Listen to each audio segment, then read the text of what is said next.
I woke up one morning, feeling a heaviness in my chest that I couldn't shake. It wasn't the kind of thing that happens after a rough night's sleep or from a bad dream. No, this felt different. It was a sense of dread, like I was waiting for a storm that I knew was coming but couldn't see. It was that unsettling feeling when you've ignored the cracks for so long that you know any minute everything will fall apart. That morning, I didn't get out of bed. I didn't make coffee, didn't check my phone, didn't do anything. I just laid there, staring at the ceiling, listening to the quiet hum of the world outside. It was a Saturday, a day that should have felt freeing, but all I could think about was how everything had changed. And I knew then that I was done. There was no more pretending, no more hoping things would get better. I hadn't planned to leave. But at that moment, I realized something. I couldn't keep living like this anymore. The silence in our house wasn't comforting. It was suffocating. We hadn't really talked in weeks. The constant tension was unspoken but present in every corner of the home we shared. Even though I was lying there in the dark, I couldn't shake the feeling that Sophie was out there, in another room, pretending everything was normal. She had become a stranger to me, but what hurt the most was that I was still holding on to someone who wasn't really there anymore. The previous night was the last straw. It wasn't an argument, wasn't anything obvious, but something had snapped in me. Sophie had come home late, as usual, but this time, when I asked her where she'd been, she froze. She didn't even look at me. She just mumbled something about a work event, but I didn't buy it. The way she avoided my eyes told me everything I needed to know. And in that moment, I realized that the person I thought I was married to was no longer the same person. It's strange, you know? How little things start to add up over time until one day you wake up and realize that the person you thought you knew, the person you'd built your life with, was never really there. And you start to wonder, was it always like this? Did I fool myself into thinking we had something real? Or was it all just a facade? The silence that had lingered between us for weeks finally became unbearable. Every time I looked at Sophie, I could feel her distance, her disconnection. It was like living with a ghost. And I hated that. I hated the fact that the person I thought was my partner, my best friend, was no longer the person I could rely on. I couldn't even recognize her anymore. That night, as I lay in bed, I realized something. I was exhausted. Not just physically, but emotionally. I had been holding on to something that was already slipping away, and it was draining me. I couldn't keep pretending that everything was fine when it was falling apart. I don't know what exactly triggered it. Maybe it was the phone call I overheard that night. Or maybe it was the way Sophie looked at me when I asked her about it. But in that moment, I felt a shift. It was like a dam breaking inside me. The anger, the confusion, the sadness, all of it just poured out. And for the first time in months, I allowed myself to feel everything. I didn't know what to do with these emotions, so I just laid there in the dark, staring at the ceiling. But the more I thought about it, the clearer it became. I couldn't stay. Not like this. I didn't deserve to be stuck in a relationship where I was constantly questioning everything. I didn't deserve to be in a marriage where the trust had completely eroded, and the love had turned into something cold and distant. At that moment, I knew what I had to do. It wasn't going to be easy, and I wasn't sure how it would end, but I knew I couldn't keep pretending anymore. I wasn't going to fight. I wasn't going to beg for explanations. I was done. So I got up. I walked into the living room, grabbed a bag, and started packing my things. I didn't even look back. The decision had been made, and I wasn't going to second-guess myself. There was nothing left to say, nothing left to do. By the time Sophie came downstairs, I was halfway out the door. She called my name, but I didn't turn around. She didn't try to stop me. She didn't beg for a chance to talk. And that, in itself, spoke volumes. I had left her everything. Our house, our car, even the dog we had gotten together. I wasn't interested in fighting for things that no longer held meaning. It was never about the stuff. It was about us. I simply walked out, and I didn't look back. And as I walked away from the life I had once built, I felt a strange sense of calm wash over me. It wasn't relief, at least, not yet, but it was the first step toward reclaiming my peace. The first step toward finding myself again. I don't know what the future holds, but for the first time in a long time, I'm not afraid of it. Because I know one thing for sure. I'm done living in the shadow of someone else's betrayal. And now, I'm going to find a life that's truly mine. I didn't know exactly when things started to fall apart. It wasn't a single moment. It was a gradual unraveling, a slow drip that turned into an avalanche. In the beginning, I thought it was just the stress of life, work, bills, the constant grind. I thought we were just tired, but the truth was that something had shifted, and I didn't see it coming. Sophie was slipping away, and I was too blind to admit it. In the weeks before that night, I started to notice little things. It wasn't the big, obvious signs that you see in movies, the sudden affair or the late-night phone calls that scream betrayal, but rather the subtle changes. Sophie became more distant, more closed off. It started with her disappearing into her phone, texting more often, locking the door to our bedroom when she went inside. Small things, right? Things I could justify away if I tried hard enough. I tried not to think about it. I kept telling myself it was nothing. She was just busy, stressed with work, maybe even struggling with something she didn't want to share. I thought she would open up when she was ready, but the truth is, I wasn't ready to face the reality. I was afraid. Afraid of what I might find if I dug too deep.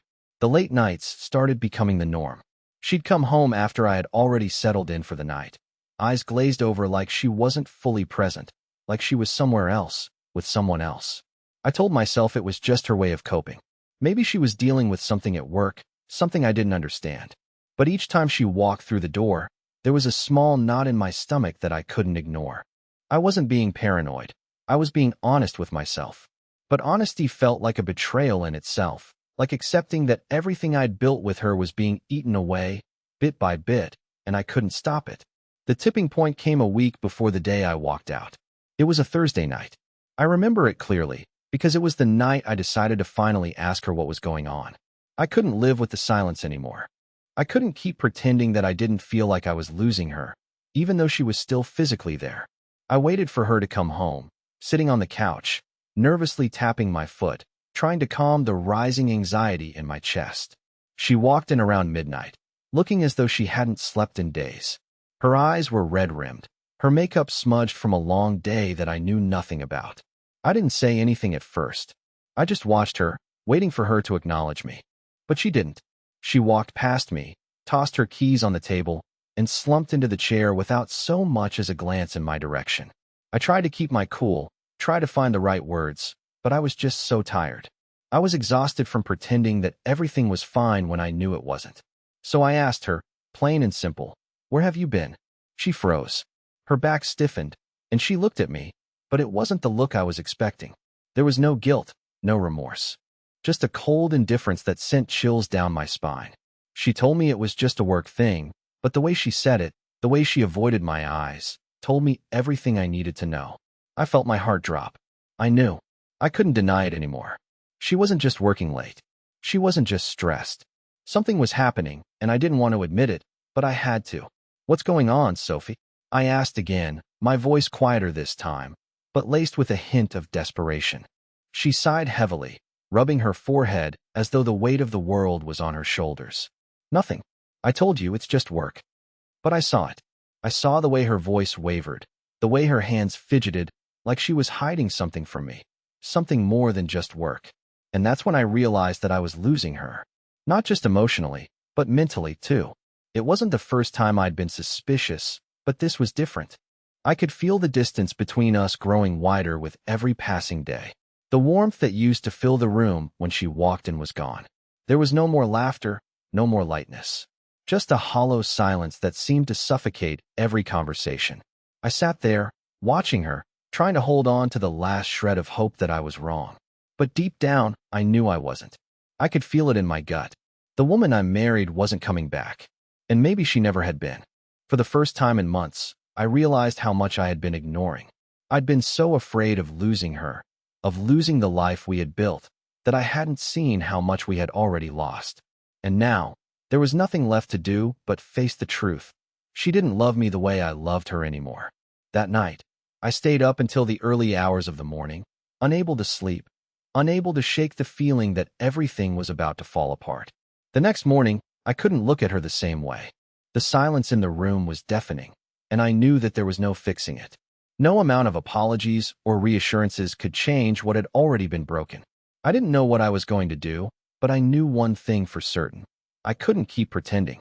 I couldn't keep fighting for something that wasn't there. I didn't confront her right away. I didn't have to. The truth had already set in, and all I had to do now was decide how to move forward. That evening, I packed a small bag. I didn't want to make a scene, didn't want to drag it out.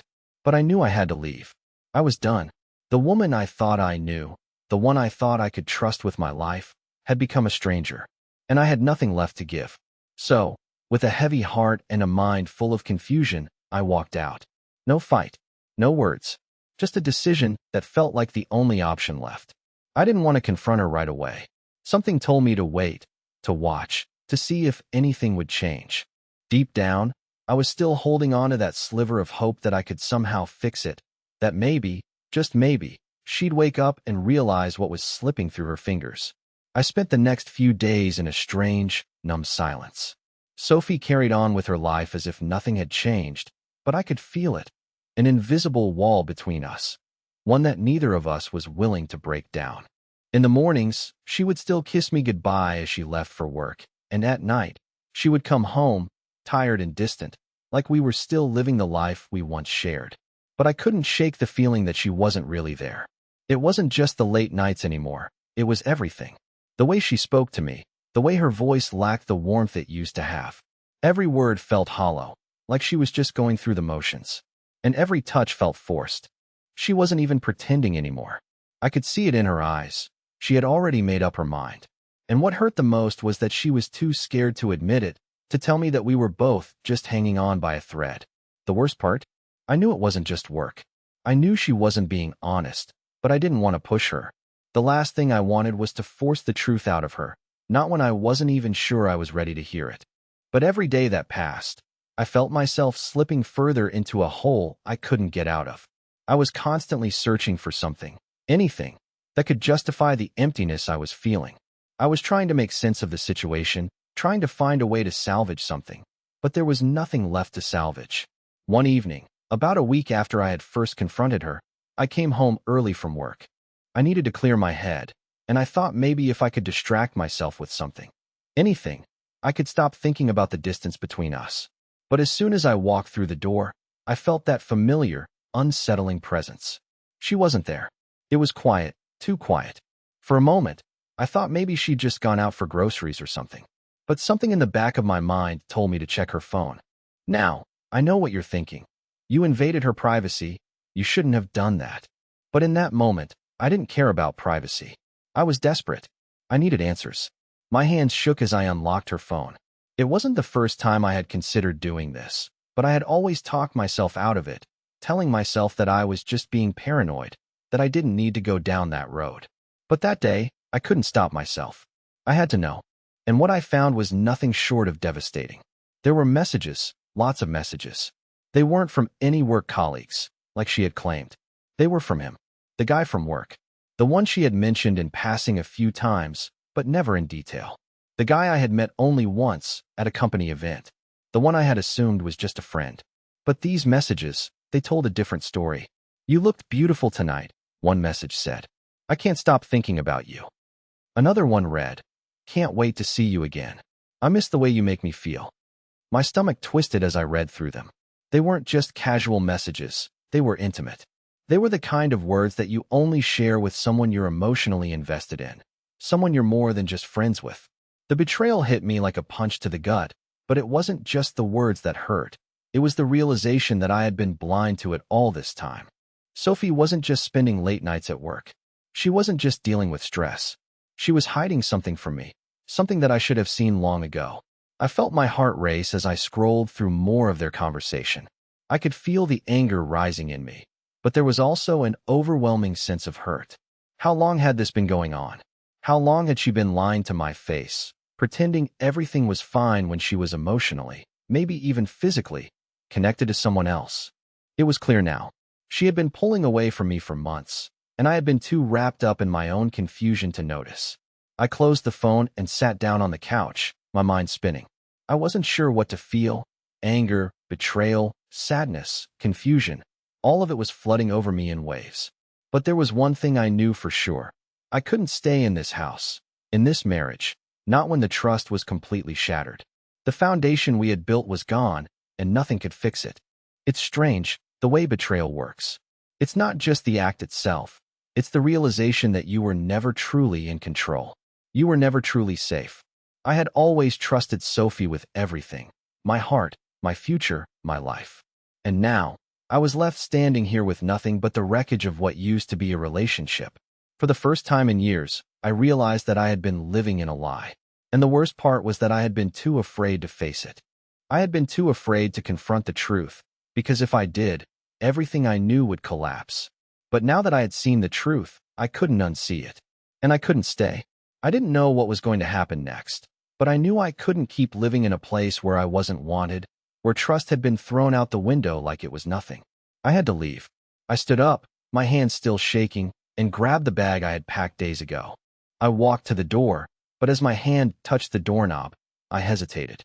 Was I really going to walk away from everything I had known? Was I ready to let go of the life I thought I had? The life that had been my anchor for so long? I didn't have the answers, but I knew one thing for sure. I couldn't stay. I opened the door, stepped out, and never looked back. I don't think I ever truly understood the meaning of betrayal until that moment. It's not just about someone lying to your face, or even about discovering they've been hiding things. It's the realization that the person you thought you could trust most has been crafting a version of reality for you, a version that they've been feeding you, while behind your back, they've been living something completely different. It's the lie you never see coming, the one that blindsides you when you least expect it. And when you uncover it, it's not just the trust that's broken, it's the very foundation of your reality. I thought I had everything figured out, but in that moment, I realized just how much I didn't know. The next few days after I walked out were a blur. I didn't want to face anyone, not friends, not family, because I was ashamed, not just of what Sophie had done, but of how I had allowed myself to ignore the signs for so long. There was this nagging feeling in the pit of my stomach that I was somehow responsible for what had happened. I had seen the cracks, felt the distance between us, and I had chosen to believe that everything would be fine. I thought if I loved her enough, everything would fall back into place. But I was wrong. Love alone couldn't fix what had already been broken. I stayed at my brother's place for a while, hoping to clear my head. I didn't speak much to anyone. My mind was clouded with a million different thoughts, most of them filled with anger and disbelief. The hardest part wasn't even facing the truth about Sophie. It was facing the truth about myself, about how much I had ignored, how much I had accepted in the name of love. I wasn't just hurt by her betrayal. I was hurt by how I had allowed myself to stay in a relationship that wasn't real. There was a part of me that wanted to call her, to confront her about everything I had found, but I couldn't bring myself to do it. I knew it wouldn't matter. She would lie, or make excuses, or try to manipulate the situation to make herself feel less guilty. But deep down, I knew what had happened. And no amount of words from her could change that. The more time I spent away from her, the more I realized that I had been living in a dream. A dream I had built up in my mind, telling myself that everything was fine, that everything was how it should be. But the truth was that the dream was over. Sophie had already checked out, emotionally, and I was the last one to figure it out. It wasn't until one late evening when I was sitting in my brother's living room, staring at the blank wall in front of me, that I made a decision. I was done. I was done with the lies, done with the pretending, done with trying to salvage something that was already beyond repair. I had given her everything, my trust, my love, my time. And in return, she had given me nothing but silence and deception. I couldn't keep running back to a person who didn't even recognize the person they had become. I didn't want to keep living in that space. The house, the memories, the life we had built, everything felt tainted now. It felt like a place that no longer held any meaning. I had spent so many years building a life with someone who had already moved on, who had already checked out emotionally.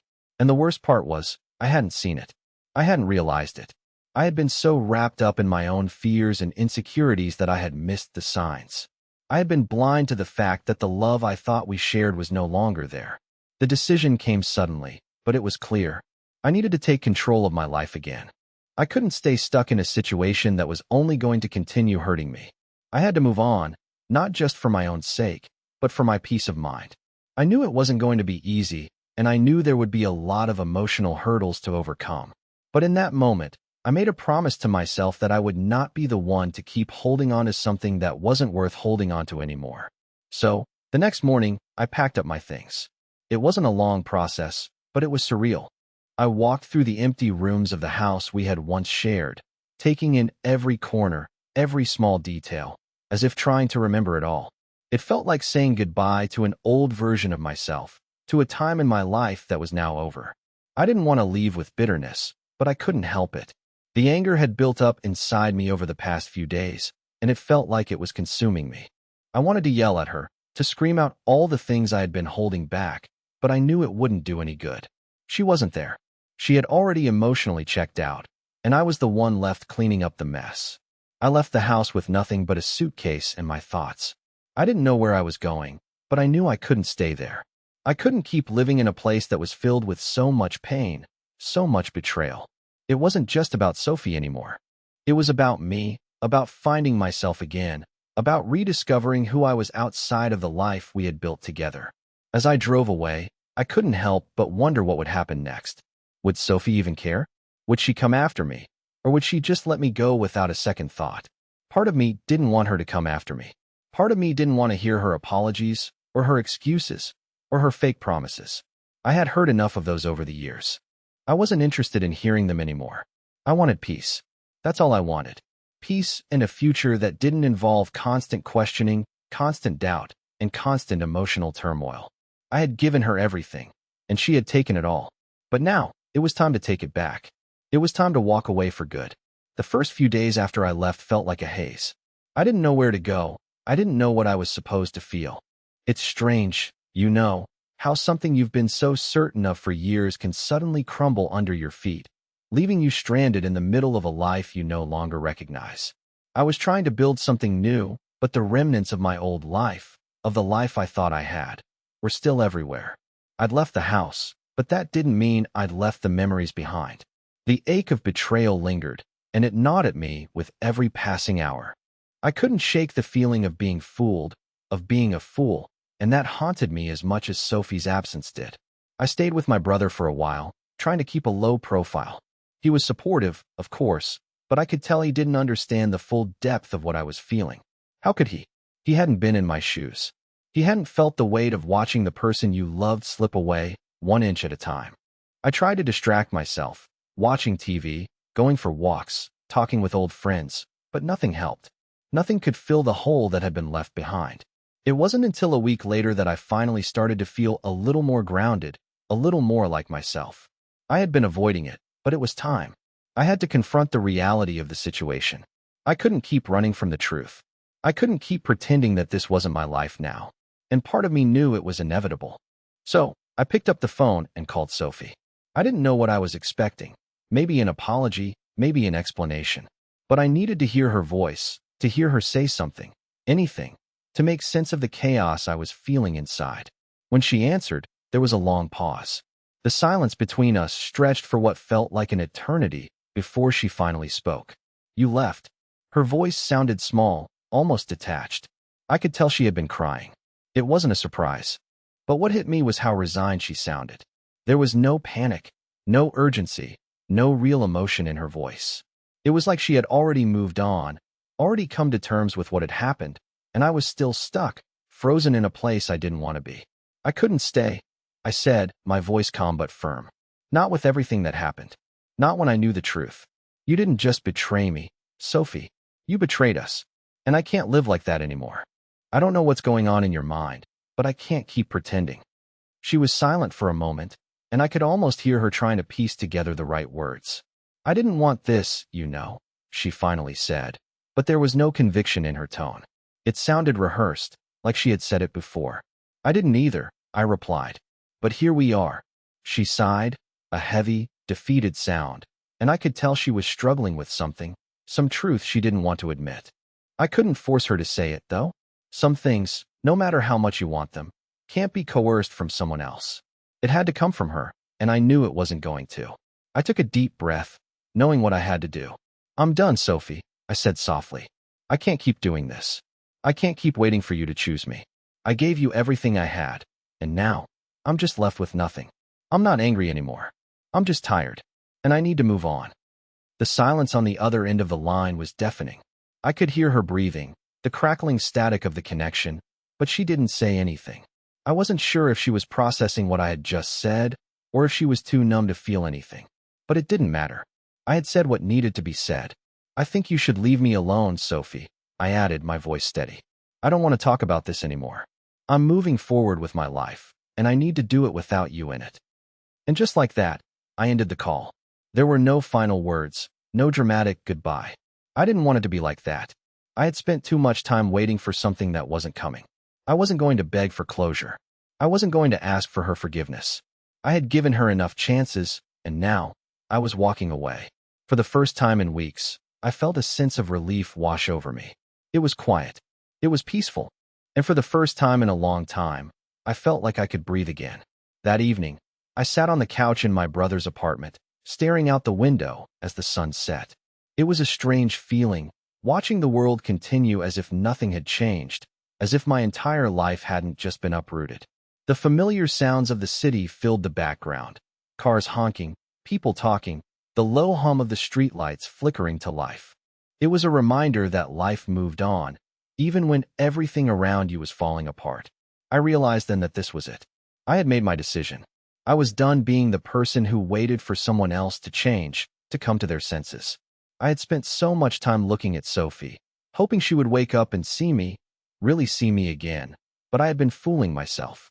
I couldn't live for her anymore. I had to live for me. And as the final remnants of daylight slipped away, I made a promise to myself. I would never go back to that place. I would never go back to the person who thought he could fix something that was already broken. I would move forward. I would rebuild. And whatever that looked like, wherever that took me, I was ready. Because I knew, deep down, that I deserved more than a life built on lies and betrayal. And I wasn't going to settle for anything less. The next morning, I packed the rest of my things and left for good. As I walked out of the door for the last time, I didn't look back. When I left Sophie that morning, it wasn't just about walking away from the house, or the things, or even the relationship. It was about severing ties with everything I had known to be true. And for the first time in a long time, as I sat in my brother's apartment, I wasn't just physically alone, I was emotionally free. Or at least, that's what I kept telling myself. But deep down, I knew there was a raw, unhealed wound that would take much longer to close. Walking away wasn't an instant fix, but it was the beginning of something I had needed for far too long. It's strange, the way we hold on to things. We cling to memories, we fight for moments that have passed, and we often convince ourselves that things can return to how they once were. That's what I did with Sophie. I believed, somehow, that if I loved her enough, I could make it work, that we could somehow salvage what was left. But when you're the only one trying, when you're the only one putting in the effort, it's a one-sided battle.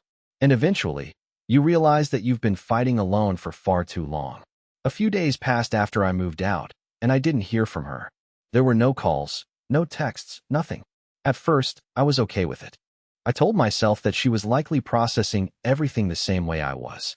She had been the one to let go, after all. But then, the silence began to gnaw at me.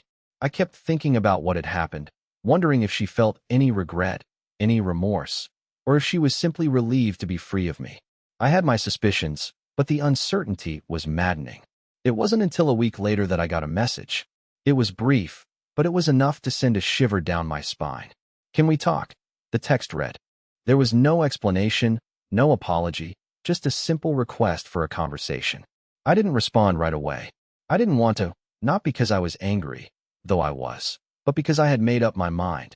I wasn't going to let her back in. I wasn't going to give her a chance to manipulate the situation, to twist it into something it wasn't. I had given her enough chances. But then, later that evening, I found myself thinking about it. The silence had been unbearable. I had questions. I needed answers, or at least closure. There was a part of me that wanted to hear her out, to give her the opportunity to explain herself, but I knew that it wouldn't change anything. The truth was already clear. The damage was done. Still, the curiosity burned. So I called her. The phone rang twice before she answered. Her voice was shaky, and for the first time since I left, I could hear the raw emotion in her tone. "I'm sorry," she said immediately, before I even had the chance to say anything. The apology came out too easily, almost rehearsed. She sounded like someone who knew exactly what she was supposed to say, but I wasn't sure I was ready to hear it. "I don't know what to say, honestly." I replied, my voice steady but my heart pounding in my chest. "I'm done being your fallback. I'm done waiting for something that isn't coming." There was a long pause on the other end of the line. I could feel her trying to find the right words, But it was like there were too many things she wanted to say, and none of them would make it past her lips. I didn't mean for things to get this way, she finally said. I didn't plan for this, for us to end up like this. I almost laughed at how hollow that sounded. Didn't plan? She had been planning this, little by little, every time she stayed late at work, every time she hid behind her phone, every time she chose someone else over me. She didn't need to say it. I had already seen the truth. So what now? I asked, the question more rhetorical than anything else. What do you want from me, Sophie? Because at this point, I don't think there's anything left to say. She hesitated again. I don't know. I just wanted you to know that I'm sorry. And that I messed up. I know that, and I know I hurt you. The words felt empty. Her apology wasn't about me. It was about her. About making herself feel better for the things she had done. She didn't ask for forgiveness. She didn't even ask for another chance. She just wanted to clear her conscience. But I wasn't the person she needed to clear it with anymore. I was the one who had been left with the wreckage. I appreciate that, I said finally, cutting through the silence. But that's not enough anymore. You can't just say sorry and expect everything to go back to the way it was. I'm not the same person I was when I left, and you shouldn't expect me to be. She didn't say anything. I've already made my decision, I continued, feeling a strange calmness settle over me as I spoke. I'm moving on. I need to move on. You don't get to have any more pieces of me, Sophie. Not after everything you've done. And then, for the first time in a long time, I hung up. No more words. No more explanations. I didn't need them anymore. That was the last time I spoke to her. And though a part of me wondered if she'd ever try to reach out again, another part of me knew it was over. I had said my piece, and there was nothing left to salvage. I didn't feel relief at first. I didn't feel like I had won or that I had gotten closure. What I felt was a kind of exhaustion, a mental fatigue that only comes after you've been holding on to something for far too long. But I also felt something else, something I hadn't felt in months: freedom. I had made my choice. I had walked away from the lies, the manipulation, the betrayal. And even though the future was uncertain, I was ready to take it on. I was done living in the past. I was ready to face whatever came next, because this time, I wasn't afraid. The road ahead was mine to walk, and I was finally ready to start the journey. The days after that phone call felt like an odd mix of numbness and clarity. It's strange how one moment can change everything, and suddenly, everything you've been holding on to falls away. I spent a lot of time thinking about the years I had spent with Sophie, and how little of it was real. I thought I knew her, and maybe I did once, but somewhere along the way, she had become someone else. Someone I no longer recognized. I think that's what hurt the most, that I had invested so much of myself into a relationship that wasn't built on truth, but on illusion. In the days that followed, I kept asking myself, how did I not see this coming? I had seen the signs. I had ignored them, convinced myself that things were just a phase, that maybe the distance between us was just part of growing up, or that we were just going through a rough patch. But deep down, I knew I had been fooling myself. Sophie had checked out long before I had the courage to confront the truth. It wasn't just the affair or the lies. It was the fact that I had let her walk all over me for so long. I had been so afraid of losing her, of the life we had built together, that I had let her make me feel small, unimportant, and replaceable. I had always put her needs before mine, and in doing so, I had lost sight of who I was, of what I wanted, and of what I deserved. The hardest part was realizing that I had allowed myself to become someone I didn't recognize. But as the days passed, something inside me started to shift. It wasn't sudden, but it was undeniable. I could feel myself starting to rebuild, piece by piece. I knew that this chapter of my life was over, but I wasn't ready to let the story end with just pain and regret. I wasn't ready to let Sophie's betrayal define me. I couldn't let it be the last word on who I was or who I would become. There were moments when I felt weak, when I missed the life we had shared, but those moments became fewer and fewer. Slowly, the feelings of anger and resentment started to give way to something more powerful: relief. I wasn't trapped in that toxic cycle anymore. I wasn't dependent on someone who had proven they couldn't be trusted. And that realization brought with it a sense of freedom I hadn't felt in years. I began doing things for myself again. I picked up hobbies I had abandoned years ago. Things that had once made me happy, but had been pushed aside for the sake of the relationship. I reconnected with friends I had lost touch with, people who had always been there for me, but who I had ignored in favor of Sophie. I started to remember who I was outside of our marriage, outside of the relationship that had consumed so much of my life. I wasn't just the person who had been hurt. I was still me, someone with dreams, hopes, and a future. I had to remind myself of that, over and over again. One evening, a few weeks after everything ended, I was sitting on the balcony of my brother's apartment, watching the sunset. It was a peaceful moment, and for the first time in a long time, I felt a sense of calm wash over me. It wasn't the kind of calm that comes from forgetting or suppressing the pain. It was the kind that comes from acceptance. I had accepted what had happened. I had accepted that the life I thought I would have with Sophie was gone. And I had accepted that it was okay to let go. But I knew I couldn't keep living in limbo. The worst part of the whole thing wasn't the betrayal itself. It was the limbo I had been in for so long. The uncertainty, the not knowing where things stood or what was going to happen next. I had spent so much time waiting for her to come around, waiting for her to make the decision to choose us, to choose me. But she hadn't. She never would. And that was something I had to come to terms with. It wasn't easy. I still thought about her, about the memories we had shared, about what could have been. But the more I thought about it, the clearer it became. She was never going to be the person I needed her to be. And I couldn't keep holding on to something that was never going to come back. I started to look forward to the future again, in small ways at first. I made plans to travel, to experience life in ways I had never allowed myself to before. I started to believe that I could build a new life for myself, one that didn't involve Sophie or the pain of the past. It wasn't going to be easy, but it was mine, and that thought was empowering. I also began to notice something else. As I let go of the anger and the hurt, I started to see the people around me more clearly, friends who had been there for me during the hardest times, family members who had supported me when I couldn't even support myself. There was so much love and connection in my life, even if I hadn't fully appreciated it before. The absence of Sophie, as painful as it was, created space for the people who truly cared about me to step in and show me what real support looked like. It wasn't long before I realized that I wasn't alone. I had been so focused on the loss of one person that I had neglected to see the people who had always been there, standing beside me.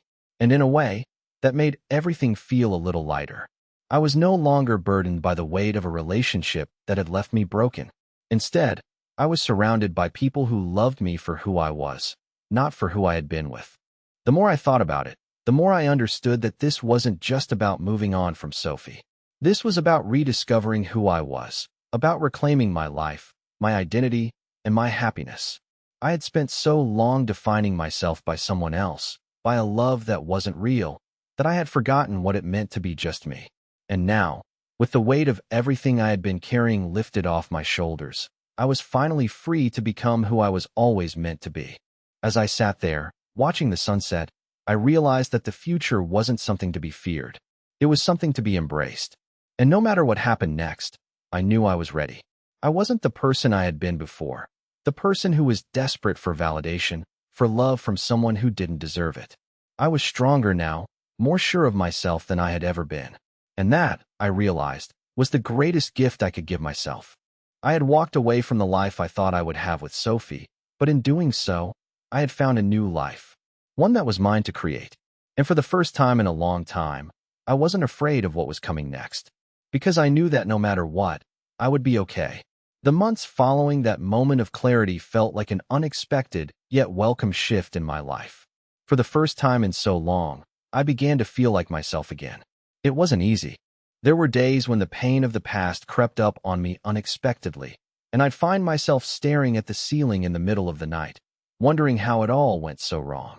But with every passing day, the weight of it all became lighter, and I started to see a future that didn't include Sophie, that didn't include the memories of betrayal and loss. I began to rediscover parts of myself that had been buried for years.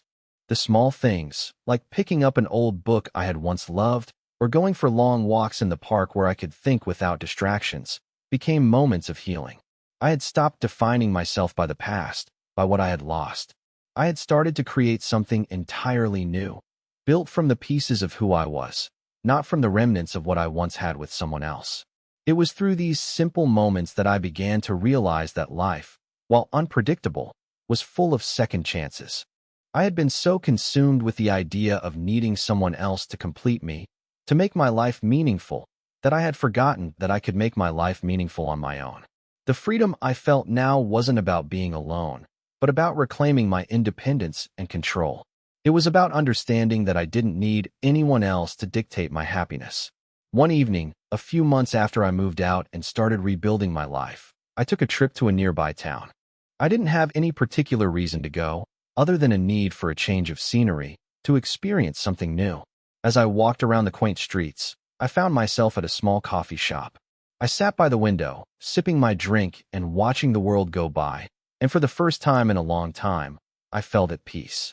I wasn't rushing to get anywhere, wasn't worried about what was going on in anyone else's life. It was just me, in the present, content with who I was becoming. That was when I met her. Her name was Lily. She was sitting at the table next to mine, reading a book, her dark curls spilling over her shoulders. It was one of those serendipitous moments where the universe seems to give you a nudge. She smiled at me as we both reached for the last cinnamon roll on the counter. We laughed, and it was an easy, comfortable kind of laugh. One of those moments that felt like it could lead to something more, even though neither of us knew it yet. We started talking. It was simple, nothing forced. She was kind, easy to talk to, and had an infectious energy that made me forget about everything else, even if only for an hour. We spent the next few hours walking around the town together, chatting about books, music, life.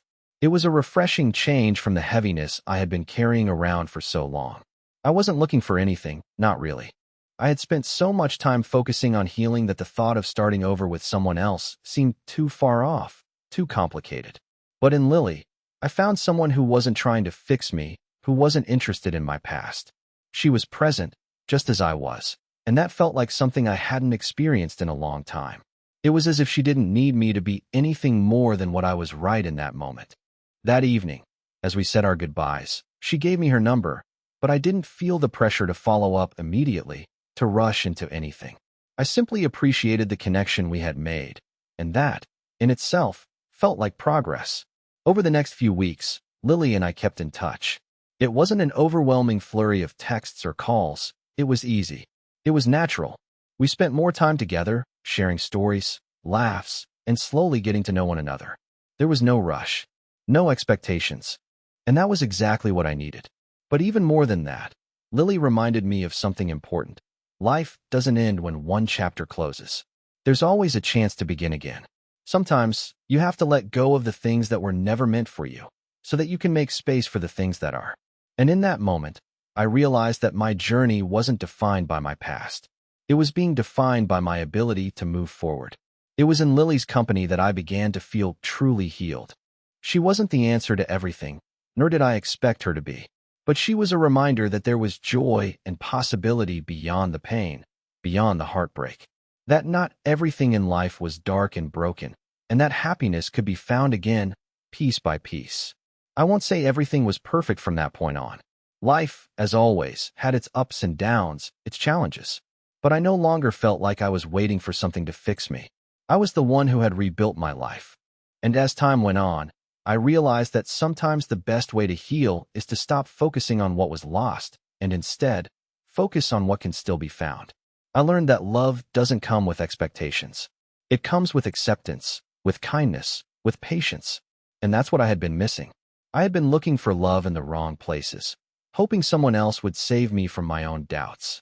But the truth was, I didn't need saving. I needed to save myself, and in doing that, I was finally free. The future was no longer a terrifying unknown. It was an open road, one where I could choose the path, and where, for the first time in a long time, I felt confident in where I was headed. The weight of my past had been lifted, and I stood ready to face whatever came next with hope, courage, and the peace that only comes when you finally let go of what you can't change. And in the end, that's what mattered most.